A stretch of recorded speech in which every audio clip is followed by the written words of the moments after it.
Hey, thanks for listening to this podcast episode. I really, really appreciate anyone who listens. I'd love for you to share it, like it, whatever you can do if you do like it. And really, the whole goal of this podcast is to help as many people who are trying to get into the business or grow their business as possible. I hope you will enjoy this podcast. Hello and welcome to the Finding Discounted Property podcast. My name is Michael Pinter, where I bring you the best and brightest investors from across the country. Today, I have the honor of having Tim Street from Merritt Island, Florida. Thank you very much for coming, Tim. My pleasure. Thank you, Michael.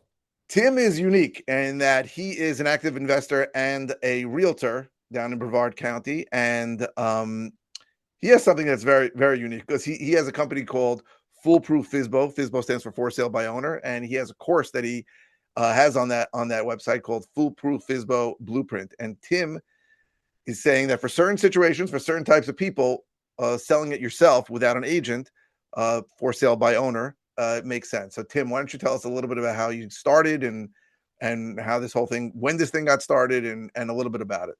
Well, thank you, Michael. Yeah, so I had a very long, weird path getting me to where I am today, and I won't get into all of it. Suffice to say, the Cliff's Notes version. For those of us who are old enough to remember Cliff's Notes, I know I am. But I grew up in Detroit, Michigan. Went right into the Marine Corps. There's no way we could have afforded college, nor did I have the temperament or the maturity to even think about going to college.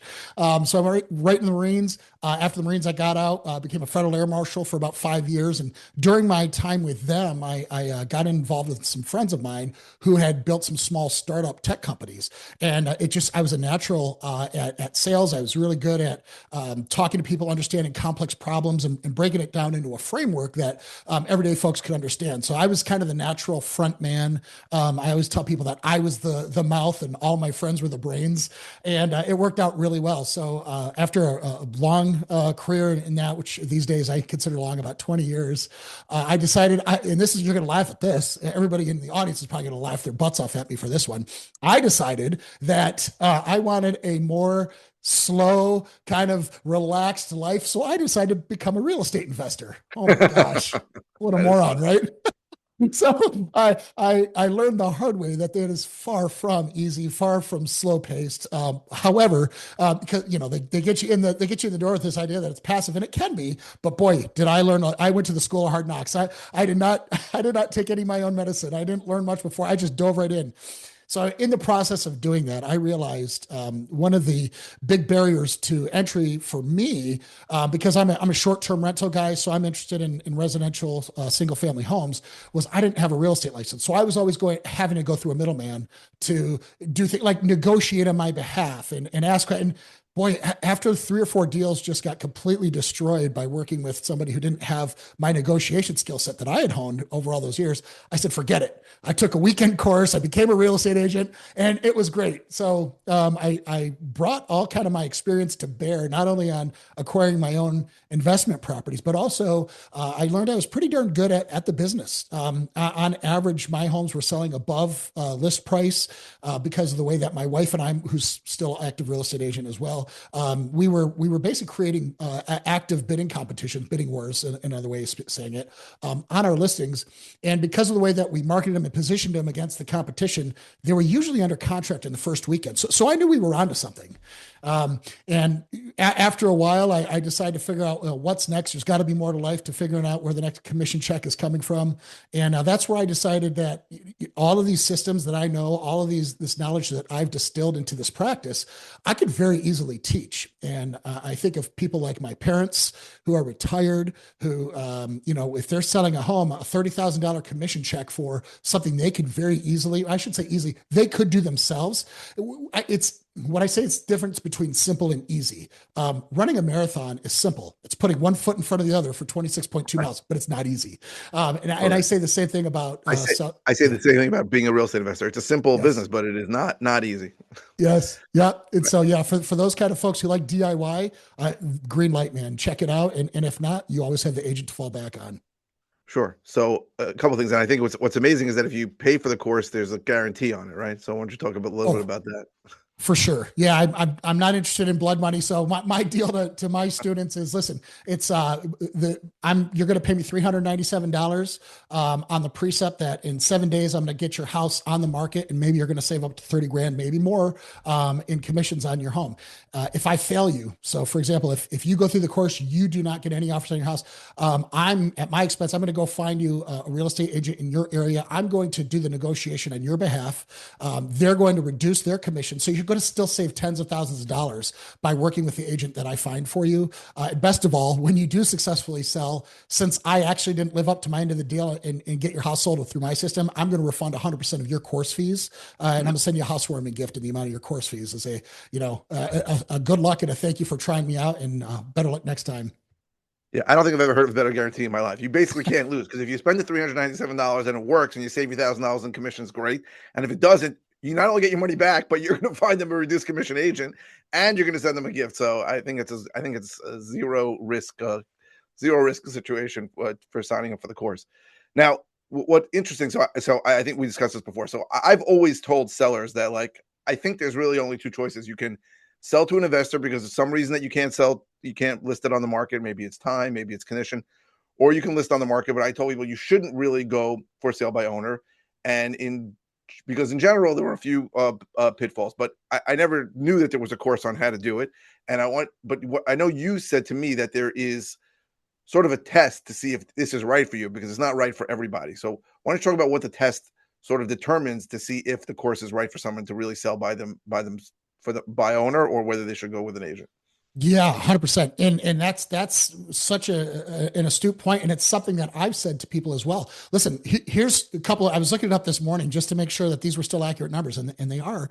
90% of people who try to sell their homes by owner ultimately fail. And here's the worst part of the story before it gets better is those who are successful and they do sell without an agent, they tend to get on average about $55,000 less than if they Right. sold an agent. So first of all, only a Marine without a college education would look at that and say, "Hey, that's a good space to get into. Why I'm don't going we to do teach that?" people how to do that. So here's the problem. They're not telling you the rest of the story. Okay. My industry, and of course I'm complicit in it as well. We spend billions of dollars in our dues and everything that we contribute in the industry to run a marketing campaign to convince everybody that selling a home is complicated and it's scary and you're going to get sued and you're going to screw up the pricing. I'm telling you, it's nonsense. If a guy like me can figure this out and do better than industry veterans were doing, and I was doing it in my first month, you can do this too. The reality is they don't tell you the second order consequences of those beliefs, and those are that there's no magic. There's no magic that I learned when I became a real estate agent in a weekend. I didn't go through this initiation where all of a sudden now I know this magic on how to price a home, and now I know this magic on how to make consumers fight over buying your home and to overpay for it. These are things that I learned over the last 20, 30 years in business that I brought with me and I can teach. So, what the most predictable, I guess, trait is for a successful for sale by owner enterprise and a non successful for sale by owner enterprise is are you somebody who can be emotionally detached from the product? So if you're the type of person who walks in and it's a friend walks in your home and they immediately start pointing out all the flaws, like, oh, you missed a spot of paint up there, and hey, that knob is loose on your cabinet, and you get offended. No, probably don't do that. Unless you do some serious soul searching and you figure out how to detach, because this is no longer your home. This is a product that somebody else wants to paint their life on. Okay. So first of all, you have to have an emotional temperament where you're okay hearing negotiations and not taking it personal. Okay. The second thing is you have to have time. And what I tell people is if you're a cardiologist and you're making $30,000 a day, it would be stupid to take a week off of work to save $30,000. Why would you ever do that? So if you're making money, if you're making cardiologist money, forget it. If you don't have time between picking up the kids and taking them to soccer and doing your day job, yeah, forget it. This isn't worth it. If your house is in any kind of legal proceeding, an estate, a probate, divorce, a judgment, something like that, man, give that real estate agent their percentage. They're going to earn that through the legal hell they're going to go through for you. Get rid of that. However, what I will say is if you're somebody who likes DIY projects, if you're the kind of person who changes your own oil, maybe you cut your own grass, you built a deck in your backyard on the weekend, maybe you're an investor who likes to do your own work to save some money, you do love knowing the nuts and bolts of the process. Heck, there's so much value in here for people who are never even going to do this, because now when you learn how to do all of these things, when you have a real estate agent come pitch you to get your business, you're going to know, hey, they're either telling me the truth or they're giving me a bunch of BS nonsense and now your alarm bells will go off. And I believe you being a savvy seller is going to make you a better investor for sure.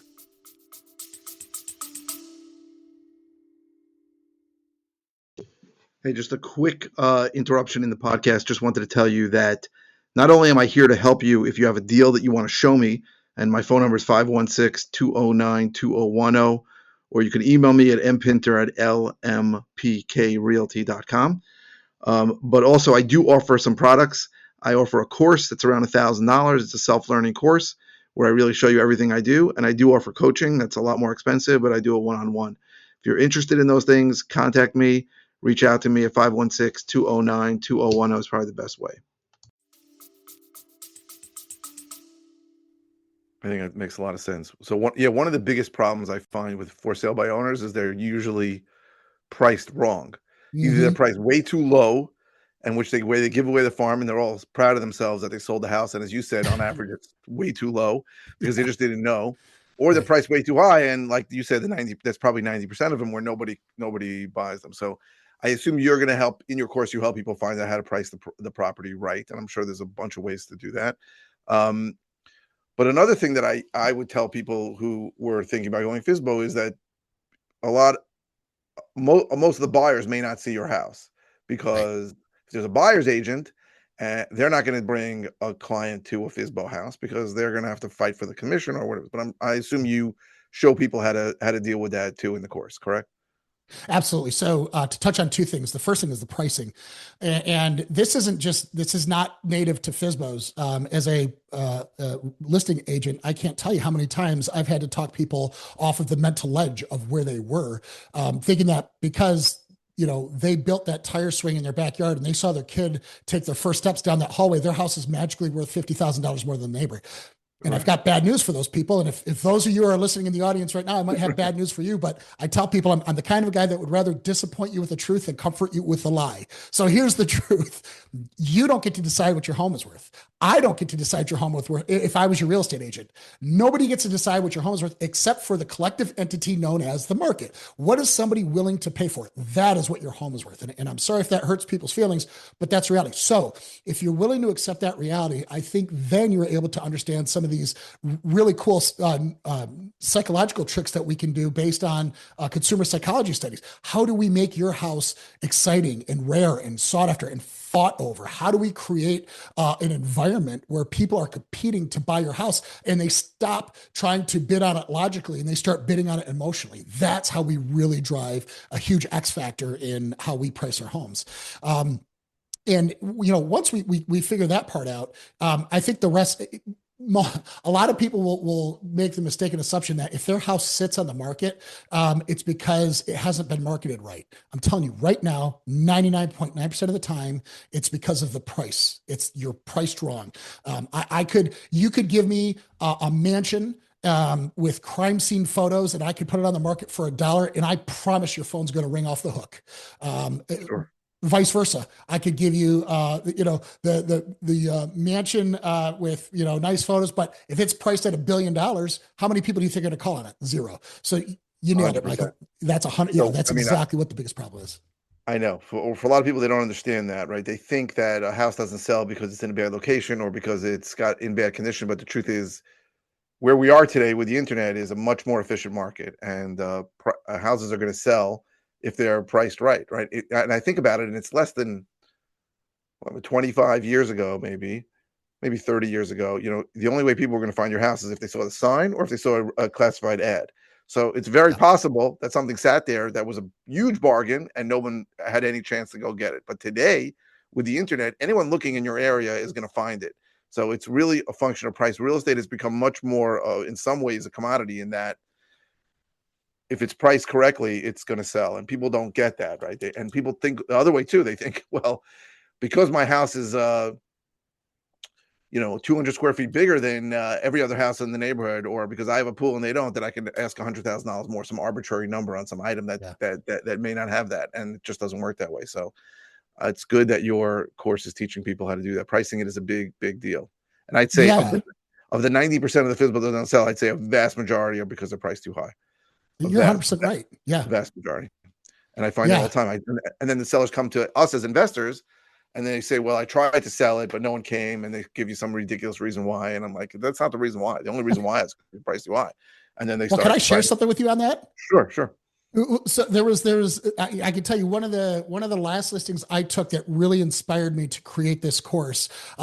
There's a it's a question of incentives. And in this business, as a real estate agent, sometimes my incentives, if I'm being honest and I'm looking at myself in the mirror and I want to like who I see looking back at me, I have to have a straight talk and say some of my incentives that I'm given are not necessarily in line with the best interest of the homeowner. Not always. And that's where it gets dangerous. So you'll find a lot of instances where a listing agent will come in to try to get business from a homeowner, and they will tell them it's called buying the listing. Hey, I could get you 50 grand more than anybody else because I have a huge Right. social media following, or I take drone photos, or what my uncle's rich and he's looking for a house. They'll come up with any reason under the sun.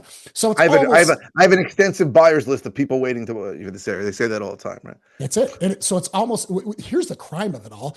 I feel bad for the homeowners because how are they to know any different? They don't sell homes. Right. So it's a great story. People want you to throw rocks at their enemies. They want you to believe your delusions. That's what they want in life. So this guy comes in, gets a free billboard on your front yard for 6 months. He's making all kinds of business, people calling him. Meanwhile, you've got carrying costs, you've got opportunity costs where you're not putting your equity towards something else. And here's the worst part. Your house now becomes the one that can't sell. Why? Well, the natural assumption is there must be something wrong with it. Why hasn't that house sold? So now 6 months later, when that guy's contract expires, you talk to a real estate agent who's going to give you the honest truth. You can't even list at what you were going to because you have to naturally now underlist just to get the same amount of attention that you would have if you'd done it properly on day one. It's terrible. And this is one of the reasons why I got so animated when I was like, you know what, I'm really done trying to chase listings. I really want to teach people about the back end of this stuff now, so I can help people avoid that mistake. Yeah, I see. Yeah, 100%. I see it all the time. And then a FSBO, a for sale by owner listing will come to me and they'll go, well, I couldn't sell because, and they'll give me some reason of, because I wasn't so, I couldn't, I couldn't get to show the house as much as I wanted, some ridiculous reason. And I'm like, that's not the reason. The reason That's is you it. priced $100,000 too high. And and then when I tell them that, they're like, well, I can't. And then when I go, as an investor, I got to pay $100,000 less than that. So I got to pay $200,000 less than what you had it listed for by owner. And that usually that conversation doesn't usually go very well.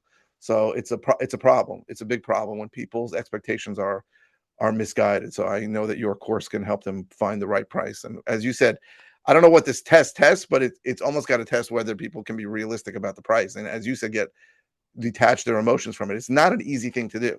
Even if their friend came by and said this house is worth $500,000 and it's really worth 400, that number sticks in their head, and they just, especially if people live in the area, they very often they have misguided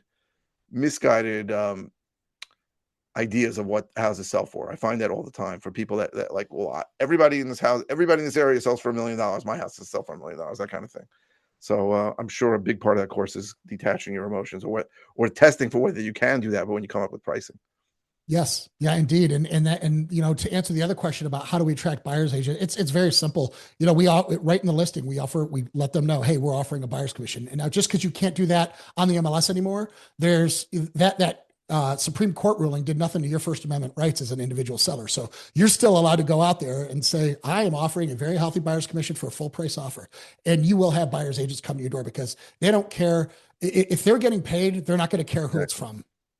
100%. I have a story once. I was buying a property um, from a seller. I was going to make money on that property, but he was just like, I need to find some place to go.